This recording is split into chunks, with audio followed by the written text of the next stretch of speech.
think Kent might have said make it a bit louder, or a lot louder, I think. Family and friends, just before we begin Kent's service, can I ask you to make sure that your mobile phone is turned off, please, or turned to silent? Might help us with a bit of signal too for the live stream. I'd like to welcome you here this morning as we've gathered to give thanks, to honour, to remember and say our loving goodbye to Kent Robert Lay, and to express our love and our care for him, and to bring comfort and support to his family and friends. Loving father of Taylor, beloved son of Helen and Milton has passed away. Brother to Stacey, Kent will be sadly missed by all of his family and friends, and I'd like to make a special mention of Kylie for her love and support. She's been a tower of strength in putting everything together this week. She's done an amazing job. Today we gather for a number of reasons. Firstly is to remember and cherish Kent's life and think about all he's meant to us. His kind, quiet and gentle nature. He loved his family, he especially loved Taylor. He had a passion for snowboarding, skating, surfing and fishing, and he loved being outdoors most of all. And the second reason that we gather today is to support each other in our grief and share in saying goodbye to Kent in his way, which is to be surrounded by his family and friends, not to make too much fuss, to play some of the music he loved. In fact, it's only AC/DC today, that's it. And his wish was to be cremated. And the final reason that we gather today is to give thanks that Kent is free from his earthly body. We can say he's been unwell now for the last year or so. He's now released from any pains or worries or concerns of this world. His physical body has passed on, but his spirit is alive and well in all of you who loved him. And we're going to share some of the good and happy moments of Kent's life, and I'd like to call upon Danny, please, to come up and share the eulogy on behalf of the family. Thank you, Danny.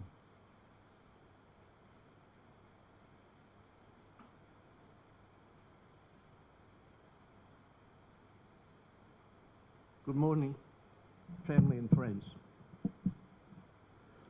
When I say family and friends, I qualify as both. I'm related and also a great friend of the Lay family. I'd like to think of this day as being a celebration of Kent's life. I think that we need to not recall Kent from the 27th of January, but what he did, how many friends he made. In particular today, I need to talk on behalf of his mother, Helen. Helen can't be with us today. She hasn't enjoyed good health for quite some time. And as mentioned, Kent's father, Milton, who was one of my great mates, passed away just over 4 years ago. Both Kent and Helen had serious problems in dealing with Milton's death, and you can imagine how Helen feels now, having lost her son. Helen's been hospitalised on quite a number of occasions more recently, and she has asked me to thank everybody that has cared and taken the time to support Kent.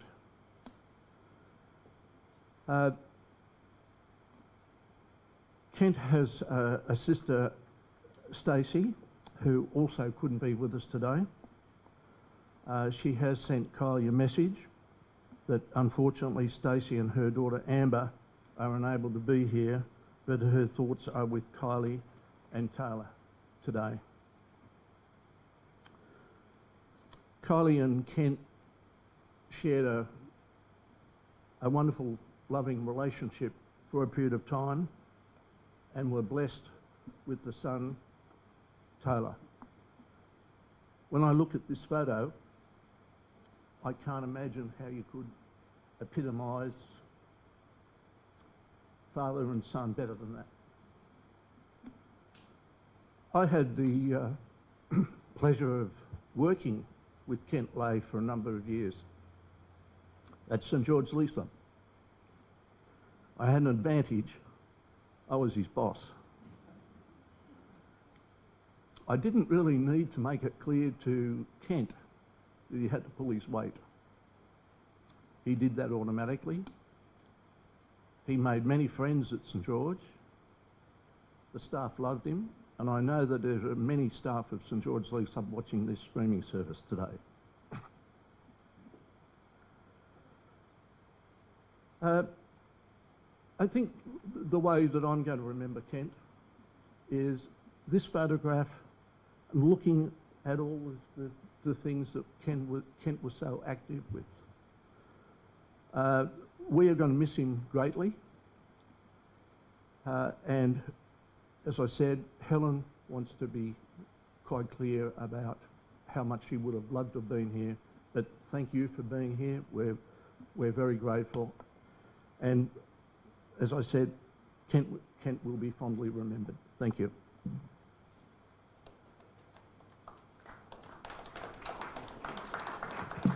Thank you, Danny. Now I'd like to call upon Graham to come up and share a few words on behalf of your family. Thanks, Graham.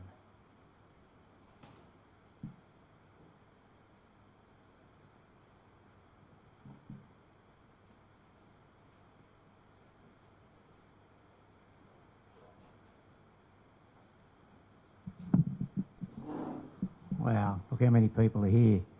Not to mention the people that are live streaming. I mean, Kent was really popular and very, very much liked.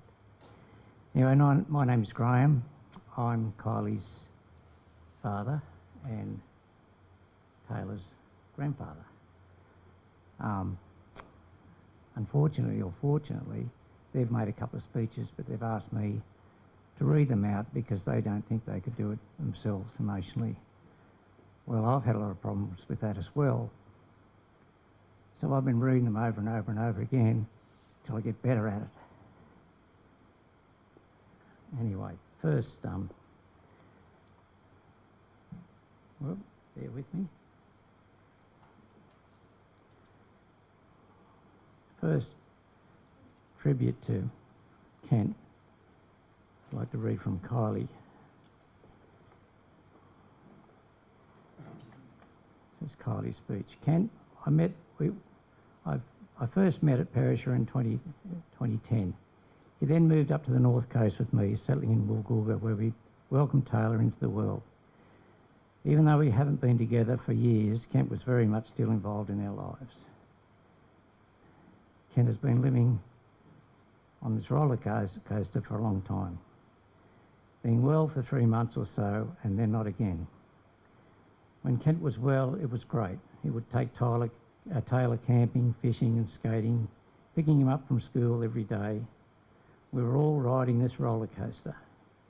I tried so hard to help Kent, but he always said he could do this by himself. And for months at different times he was. And I always had hope. So now I feel so sad that Kent didn't get better, but I also feel a sense of relief and happiness that Kent is in peace now. I love you, Kent, always. And this is from Taylor's speech to his dad. Hi, Dad. Taylor here. I'd just like to say thank you for having a billion fun times with me. Remember the time we went to Darlington Park and we found that many fishing lures. When we got home, we could open a fishing tackle store. And remember the time we were having a picnic at the Woolgoolga Lake and these guys were metal detecting next to a bin and all they found was 163 old bottle caps. I reckon they could open a souvenir shop. And here's another fun time. Why couldn't the toilet paper cross the road? Because it got stuck in a crack.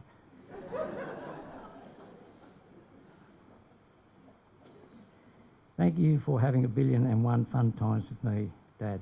Love you.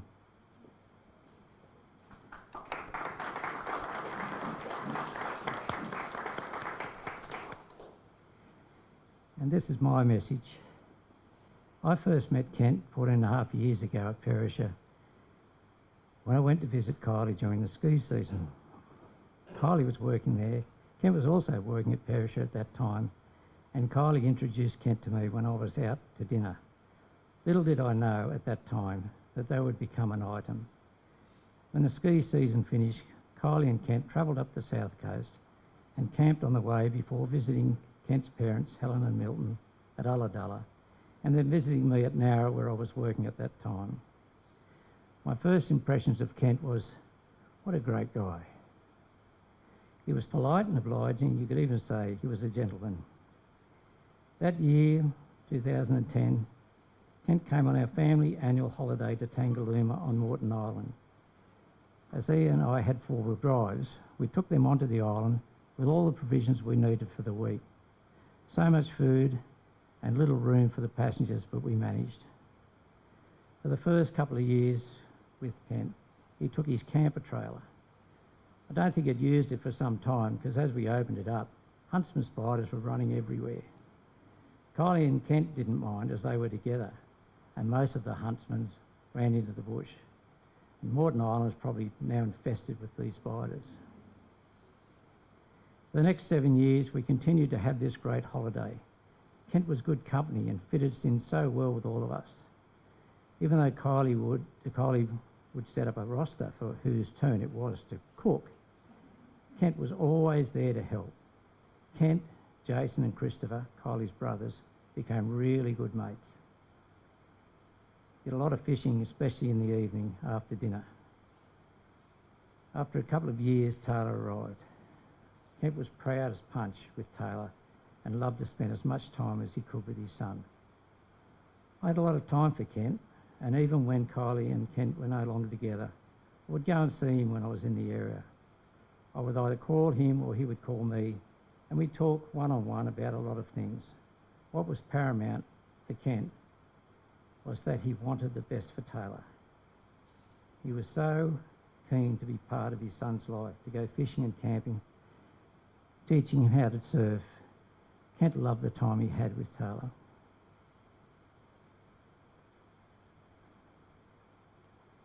In 2015, we had a Wood family reunion at Shoalhaven Heads, where Kent met the extended family. All the family was shocked at the passing of Kent, as all have nothing but praise for him, as he was well liked by all. Unfortunately, Kent's life was cut short, and Taylor, don't you ever forget that your father loved you and you were the most important thing in his life. And I have one more thing to read.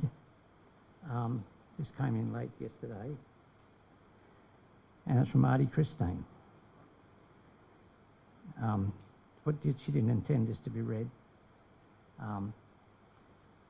Auntie Christine and Uncle Russell would have been here, but Auntie Christine had a bad accident a couple of weeks ago and unable to make it. So she's written this to you, to Kylie and Taylor. We've been travelling with you both this past week, and will continue to do so as the days, weeks and months move forward.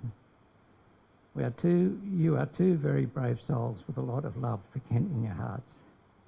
This is a good thing, but with deep love comes deep grief. You have each other as well as your family and friends to help you along the way. All the comments I have read on Facebook and all the comments our family have made express the same sentiments. What a nice gentle person Kent was. No matter the circumstances, your dad was a very nice person, Taylor. You can carry this in your heart for the rest of your life. Our whole family are with you in spirit, and our prayers to God are going that you will find the inner peace and strength to carry both the sense of loss and the love for Kent amidst the memories of good times you had together. With heaps of love, Uncle Russell, Auntie Christine, Stephen, Katrina, Megan and David. And there's a card that goes with that. And I'd like to give it to you now, Kylie. Thank you.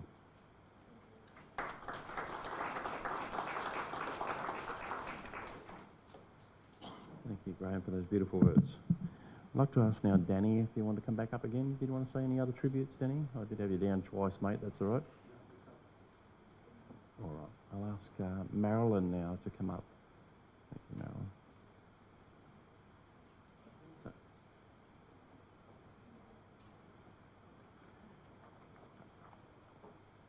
Hello. My name's Marilyn Pigeon. I was Marilyn Lay, and Kent's dad was one of my brothers. I'll have to read it, I'm sorry. Kent was born a very wanted and welcomed baby to all our families, as he was the first grandson on both sides.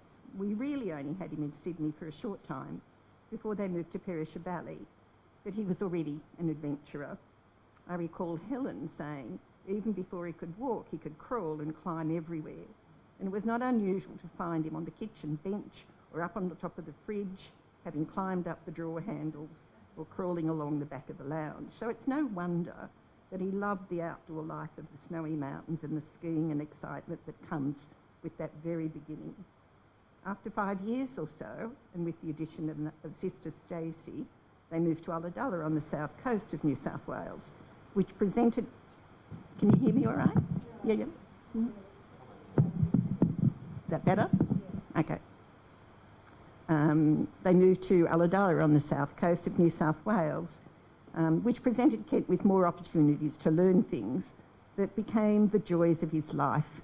This time not only surfing and all things water, but also fishing. Both his grandfathers, his dad and uncle, were very keen fishermen, hence only the south coast would do. So those early years and family environment shaped Kent's passions for the rest of his life. It was a very normal upbringing, and the usual things that families do in a smaller community where most people are known to you and your family, and it's perhaps not always easy to get away with things. He was on the smaller side growing up and as a kid, and was used or maybe volunteered in some illegal playground activities at school. After finding a blanket, Kent was put in the middle of the blanket, and the bigger kids all took the corners, tossed him high in the air. On one of those downward actions, they may have pulled the blanket away for a joke, and he was let fall. This was the first time he broke that arm. The second time was when Kent, as he didn't weigh so much, was used as a drowning person with the surf lifesavers for a practice rescue by pulling him into the rubber ducky, arm broken again.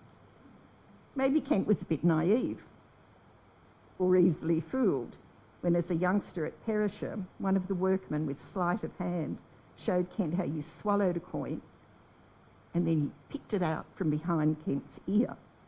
Kent was enthralled. He thought it was wonderful. He was fascinated. He repeated the trick to his parents. But of course he realised the coin was swallowed and the doctor was consulted. While digging underneath the house at Ulladulla, Kent found a really dirty old coin, and he showed his dad, Milton. It turned out to be a 19th century gold half sovereign, which was worth a bit of money. It was dirty. It was old. So Kent readily swapped it for the silver 50-cent piece that his dad offered. Over the years, all the families have got together as much as possible, so everyone was very acquainted and connected with their cousins. On one of those occasions, Kent took my two of my daughters, out with his mates for the evening. Kent was just 18. One daughter was 20 and the other one not quite 18. I think a false ID was involved. So off to the Mollymook Golf Club with the two city chicks in tow. The girls tell me they were bought drinks all night and enjoyed the heavy metal band with much headbanging. That sounds like Kent. Then they all came home in the courtesy bus, but very late, and were the last to be dropped off. The bus driver knew both Kent and Milton and thought that Kent had met up with these two chicks and was now taking them home to spend the night, and he was very impressed. On leaving the bus, Kent got down, threw his arms around his cousins and just went, oh, and the bus driver. He said he spread a lot of gossip that night. I also recall the story of a young lady. I mean, you sort of perhaps did the same trip, Kylie. He had a young lady in tow and we met down at the snow, and they were going up to Byron to do some surfing. As they drove up, they stopped and they camped overnight at a few spots. Kent's idea of camping and this young lady's idea was worlds apart. And finally, Kent had to give in and take her elsewhere to something that offered more luxury. The luxurious place that he settled on was a regular powered campsite with amenities like hot showers and a flushing loo. so very luxurious. Kent was a lovable, easygoing, no-fuss rogue and a great sense of fun and adventure, who was always happy with life's simple things. But I do know that life was made more difficult in these final or later years, especially after the death of his father, as they were great mates. And sometimes demons in your life are not so easily dismissed. Taylor and Kylie played such a big part in Kent's life, and I know how he wanted only the very best for Taylor. And he always spoke of Taylor with such passion and pride when we talked. Taylor and Kylie, oh no, I said that, sorry. So it's a very big thank you to Kylie and her family from me personally, and from the family, the greater family over there, for all that you did for Kent over the years. He really couldn't have had better people on his side. Thank you.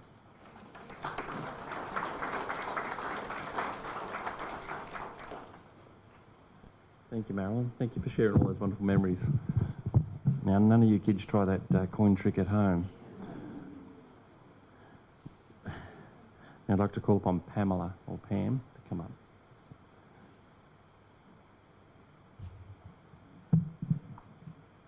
Thank you. Good morning, everyone. I'm Graham's wife, Pam, Kylie's wicked stepmother, and Taylor's nan, Pam. We're here today celebrating the life of someone who is really special. Special because of his personal attributes, and because he was special to all of us. Kent Robert Leigh left someone to us who is also very special. His son, Taylor Robert Leigh. The names are similar, and the raw material of these two bears similarities that I would like to draw your attention to today. First, let me say that I had some late into the night chats with Kent, where we reflected on many things about the world, about life, and about what was really important. He was good at those reflective musings, and he tended to say what was in his heart. In the course of my life, I have found this to be quite a rare quality. He was frank, he was open, he didn't pretend. He could be hard on himself at times, but he was always optimistic. And above all, it was always clear that his greatest treasure in life was his precious boy, Taylor. One night he told me in a truly poetic word picture about all the places he wanted to take Taylor, to all the fishing spots, the surfing beaches, the camping places, the lookouts, the scenic highways around the country. I was enthralled. I felt like I was going along for the ride. When he'd finished, there was a pause. We were both caught up in the moment. And then I said, "Pity about school."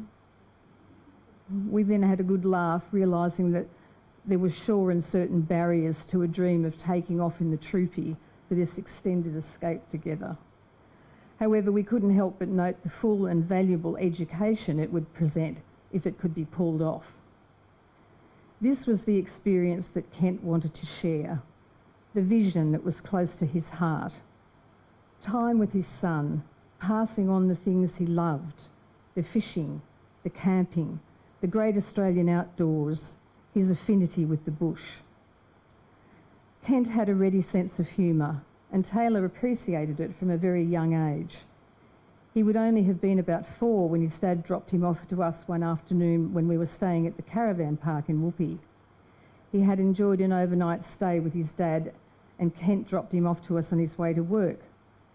Taylor made himself comfy at the table in the van, and we said, "So, did you have a good time with Dad?" He gave out a huge stage laugh, slapped the table and said, "Ha ha ha, oh Dad, he's so funny." Coming out of 4-year-old Taylor, we thought that was pretty funny. But it was clear that even at that early stage, they had established a happy mateship together and were really enjoying each other's company. Kent was always unfailingly kind and considerate, and we're always so pleased when we hear that Taylor has brought Mum a cup of tea when she's unwell or just because he appreciates her. Kent was a tremendously capable person. He had many skills and put these to good use in his work and in his recreational activities. I hear that Taylor, among his already mastered horticultural skills, has taken charge of the lawnmower. Likenesses continue to emerge. Though we may lament today that the time Taylor and Kent could have shared together has been cut short, we can be deeply grateful for the quality of time that they had together. While Kent taught Taylor to throw out a fishing line, he taught him more than how to catch fish. Without words or lectures, he has gently passed on the man he was. Taylor, for the rest of your life, you will find your dad here and here. In your mind and in your heart, he will always remain. You have a lot of growing up ahead of you, and it isn't easy. There are a lot of people here who will remember their teenage years, for example, as being quite difficult. And there can be times when you aren't sure what you're doing or whether what you're doing is right or wrong. Friends can pull you one way, teachers and coaches can pull you another. It can all get very confusing. Your dad was a wise man and you knew each other very well. I bet if I held up a really nice fishing rod and said to you, "What would Dad say about this?" you would be able to tell me his exact words. And if I could show your dad a pretty nifty skateboard and say, "What would Taylor say about this?" he would know exactly what you would say. When you know someone really well and you are close, you can predict what their opinion will be. So when you come to those times in your life when you feel confused or you need advice, all you have to do is say to yourself, "What would Dad say?" If the answer is, "No, Taylor, this is not the way," then listen. If the answer is, "That would make me really proud, son," then follow that path and you won't go wrong. You have a wonderful, compassionate, loyal and loving example to live up to, Taylor, and I know you will honour your dad by living your best life. Through you, his life goes on.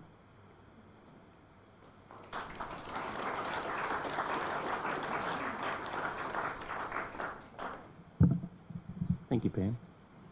I'd like to call upon our good mate, Dave. Thank you, Dave.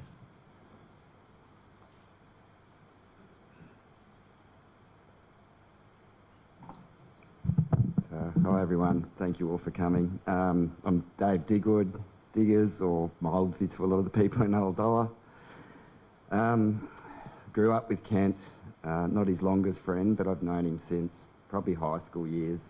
I remember the ambulance coming through the school in primary and Kent getting carted away. I think that was probably the first time I knew of Kent, the little guy that got thrown up in the blanket and broke his arm.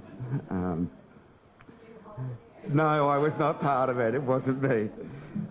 Before I talk too much, one of his really close friends from Ulladulla, Mark Dawson, a friend with him longer than even I was, couldn't make it because his mother is ill. He'd actually just bought a swag to come up and visit Kent. His plan was to see him when the holidays. That's when Kent said was the best time to come. So regards from Mark, who would love to be here. And he just had a very brief message he sent me last night to read out, which is, Kent, my mate, my third brother. He was a man that always had a smile on his face and would help anyone. Loved his snowboard and his fishing, but most of all, his son Taylor. Rest in peace, my brother. Love ya. Happy now. So that's all my notes. But that's from Mark. And it was so obvious, Taylor, you were loved more than anything in his life. I spent the latter years when I had a camper, when I was in the vicinity. I've lived up East Ballina, and we came down on camping trips with my son. So whichever caravan park Kent happened to be working at, we generally went there and had so many great times riding bikes, going fishing, going to the beach, walking the rocks, surfing, and watched Taylor grow since he's been a baby. I've been a good friend to Kent right to the end, where didn't see him as much, but we were still chatting on the phone regularly. He would call me and we were just mates. We'd always have a laugh. Kent's passion for the snow was phenomenal. Taylor tops everything, but he loved his snowboarding. We were still planning trips, trying to go again. Would have been great to ride with him one more time, but we just have to remember what we had.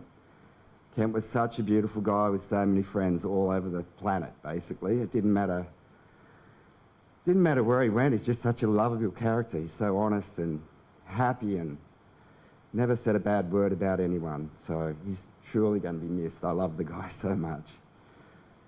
Charlotte's past was a big part of his most beautiful memories that I'm sort of shaking, that he loved the place, and that created so many beautiful memories for him. All the people that are probably watching down the south coast, so many beautiful words as I read everything on Facebook. You know, his years down there through Nippers. It didn't matter where he went. Everyone loved Kent. I don't know anyone who's got a bad word to say about him, basically, and that's very rare in this world. Which Kent was, a very rare, unique, beautiful gem that we're all going to miss so much. So it's probably not much more than that. Everyone's touched on so many beautiful things, and I've been ringing people all week, sharing stories and wanting to write a speech from all the beautiful comments and the things I've said at the time, which I've shared with friends, and we all know how wonderful he was. So I love you and I miss you, Kent. Enjoy, and God, he loved you, Taylor, so much. He loved everyone. He was just beautiful. So here's to Keno.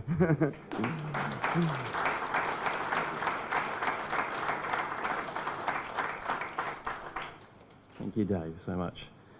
I'd like to ask now if there's any other family or friends that would like to come up and share something about Kent, or if you have a story they'd like to come up and share. Thank you so much.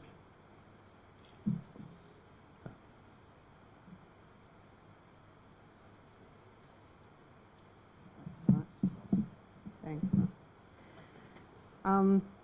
First of all, isn't this amazing that all these things that Kent loved are here?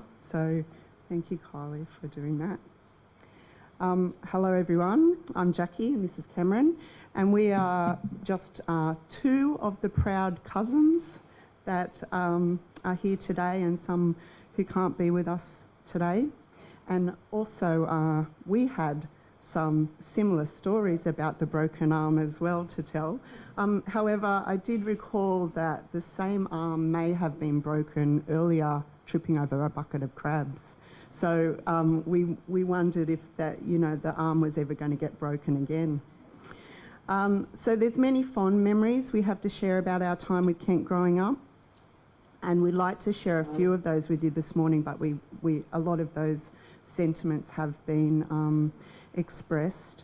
But we affectionately called Kent and Stacey our country cousins, and would often visit them in Mollymook on the school holidays.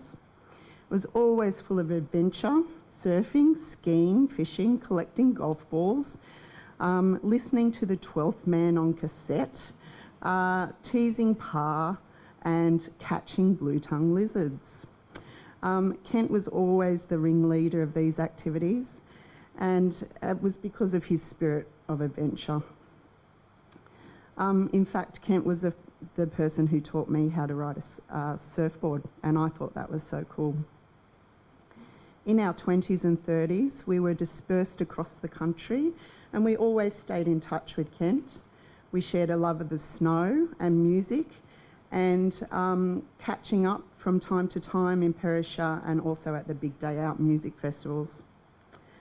Later, Kent appeared from time to time in between travels, and one of those times was when Brad and I, my husband and I, were living in Melbourne. Brad and I had 2 little girls at the time, and Kent arrived with short notice, but bright-eyed and bushy-tailed, and wanted to share some stories of his adventures. The only thing was, our plumbing was not working at the time, and the toilets were backed up, if you know what I mean.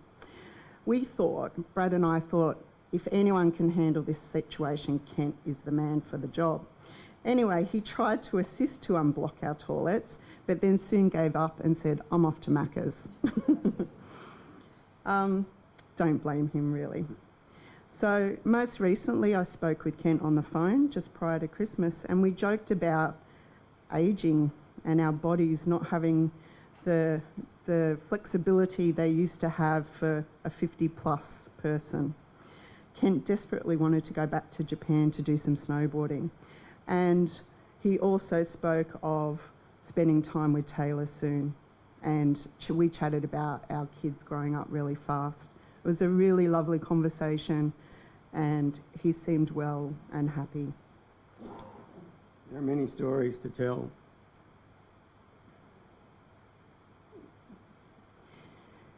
Kent has had a lasting impact on our lives, always the storyteller, with a wicked sense of humour, always full of adventure, looking for the simple things in life, in nature, never wanting for much. We always remember Kent encouraging Cameron to go for those bigger waves and bigger skate ramps. He gave Cameron confidence in himself, and he was so much fun to be around. We'd like to finish with an extract from a poem by Robert Frost called The Road Not Taken. It speaks about choices and paths and captures the essence of a spirited adventurer. Two roads diverged in a yellow wood, and sorry I could not travel both. And be one traveller, long I stood, and looked down one as far as I could. To where it bent in the undergrowth, I took the one less travelled by, and that one made all the difference. Cheers to you, Kent.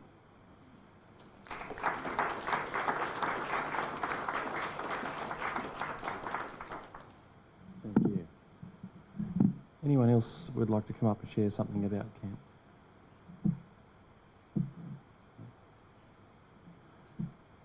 I ask you to turn your attention now to the screen. We've got some photos to run through, and we're going to hear that good old song, a couple of songs here, Gone Shootin', and It's a Long Way to the Top. These photos come on.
Great photos. He didn't mind dressing up, did he, as a rocker there?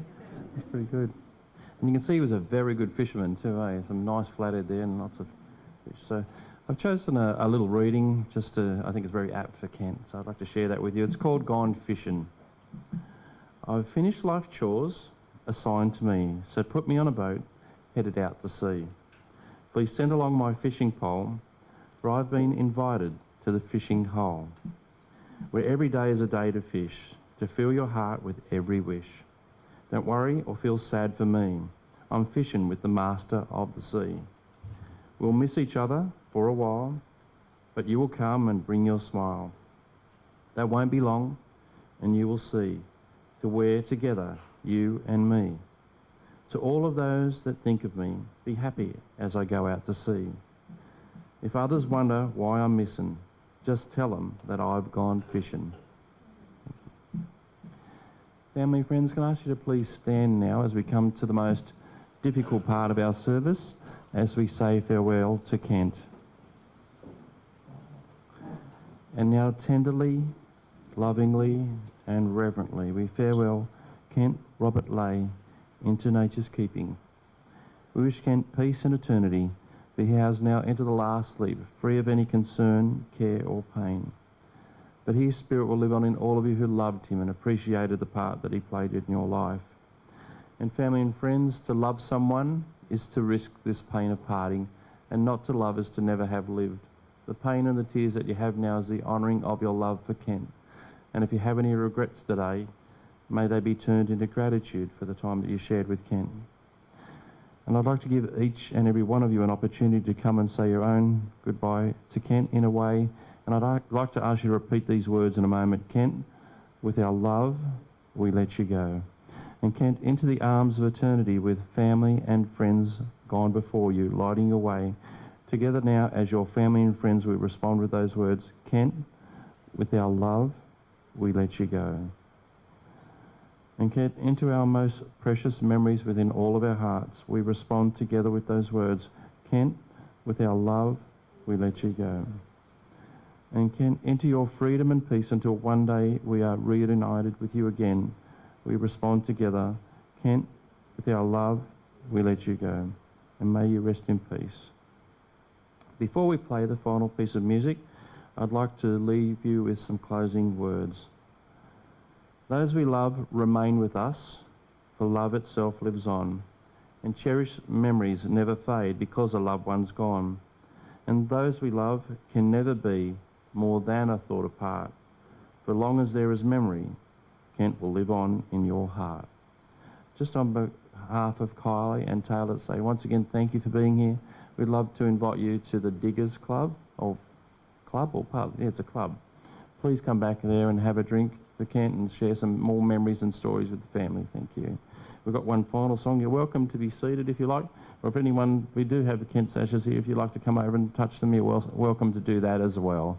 Okay.